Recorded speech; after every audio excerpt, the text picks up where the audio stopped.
Hi friends, welcome to memory codes. നമ്മൾ ഈ ക്ലാസ്സിൽ പഠിക്കാൻ പോകുന്നത് കേരളത്തിലെ പ്രധാനപ്പെട്ട പത്രങ്ങളും അവ സ്ഥാപിതമായ വർഷവുമാണ്. രാജ്യസമാചാരം എന്ന പത്രം സ്ഥാപിതമായ വർഷമാണ് 1847. 1847 പശ്ചിമോദയം എന്ന പത്രവും സ്ഥാപിതമായത്. 1864 സ്ഥാപിതമായ പത്രമാണ് പശ്ചിമ താരക. 1867 സ്ഥാപിതമായ പത്രമാണ് ട്രാവൻകൂർ ഹെറാൾഡ്. 1867 തന്നെയാണ് സന്ദിഷ്ടവാദി എന്ന പത്രവും സ്ഥാപിതമായത്. 1881 സ്ഥാപിതമായ പത്രമാണ് കേരള മിത്രം. 1887 നസ്രാണി ദീപിക എന്ന പത്രം സ്ഥാപിതമായത്. 1888 മലയാള മനോരമ പത്രം സ്ഥാപിതമായത്.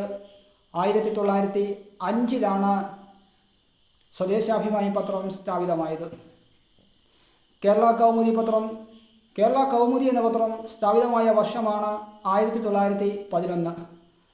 1915 ദേശാഭിമാനി എന്ന പത്രം, അതായത് ടി.കെ. മാധവൻ്റെ ദേശാഭിമാനി എന്ന പത്രം സ്ഥാപിതമായ വർഷമാണ് 1915.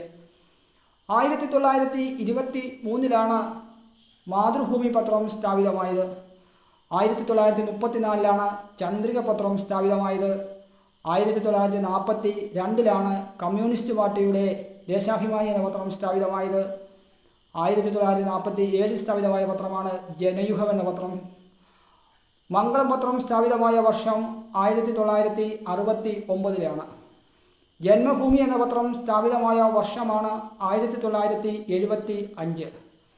മാധ്യമം എന്ന പത്രം സ്ഥാപിതമായ വർഷം 1987. രാഷ്ട്രദീപിക എന്ന പത്രം സ്ഥാപിതമായ വർഷമാണ് 1992. ഇത്രയും കാര്യങ്ങളാണ് നമ്മൾ ഈ ക്ലാസ്സിൽ പഠിച്ചത്.